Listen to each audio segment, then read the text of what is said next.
retiree that had a huge influence on him when he was here. So he, I'm just getting choked up thinking about it, I'm sorry. Mr. Bednarz has made a donation to the foundation. He's created an endowment that will be used for the next several years. I'll just leave it at that. And one special student that is involved in mathletes each year will receive an additional scholarship coming from that endowment. So with that, I'm going to introduce Mr. Bednarz is going to say a few words about the teacher that influenced him, and then we'll announce the student. One of your students are going to receive an extra scholarship. So, Mr. Bednarz. Thanks, Dan. I like to tease Dan often about there's no microphone he's ever met that he doesn't like.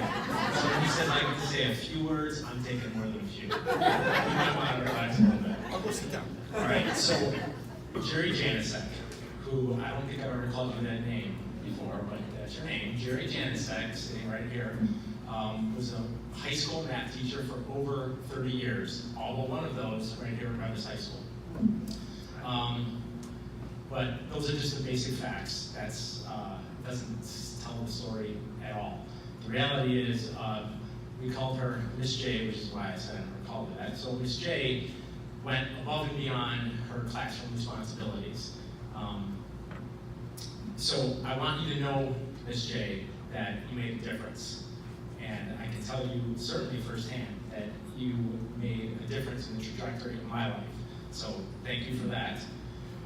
36 years ago, I sat down for the first time in Ms. J's class, geometry, accelerated geometry, whatever it was called.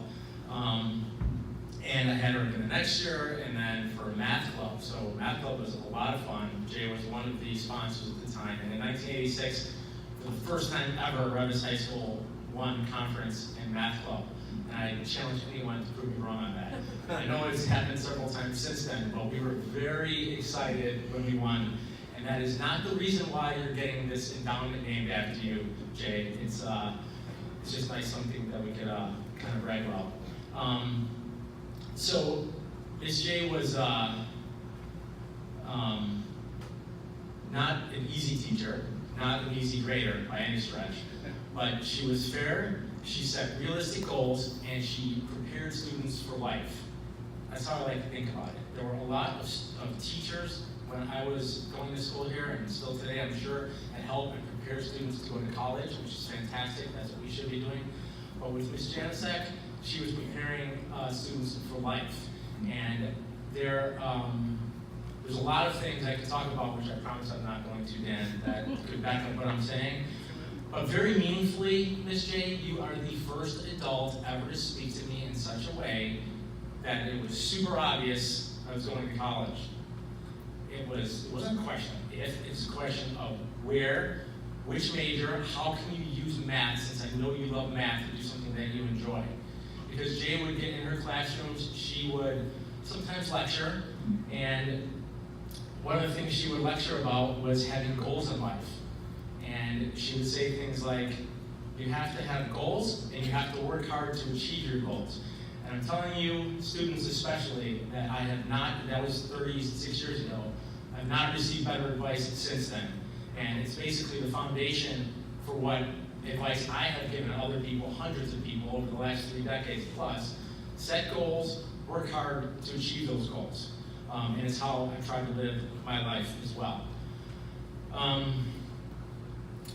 So setting goals and working hard to achieve them is, she would say things like, it's not supposed to be easy. It's supposed to be hard. But if you find something that you're passionate about, if you find a profession that you care about, then it won't seem like work. It'll seem like you're going and you're having fun. And she was right. But she also used to say, math is fun. And she's right about that too.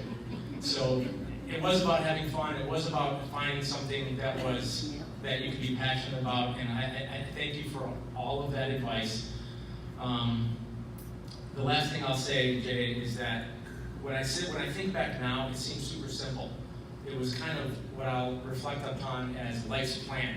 Life's plan, when you're a confused 15-year-old boy, doesn't seem obvious. It seems obvious looking back. But set goals for yourself, work hard, get good grades in high school so you can get into the college you want, work hard in college to get good grades so that you can get the job you want, work hard at your job so that you can advance and you have the flexibility and the optionality to do things that you enjoy. And again, it seems so simple, but that was the best advice I ever could receive. So I am honored to stand here today and help honor Ms. Jerry Janicek, and thanks for listening.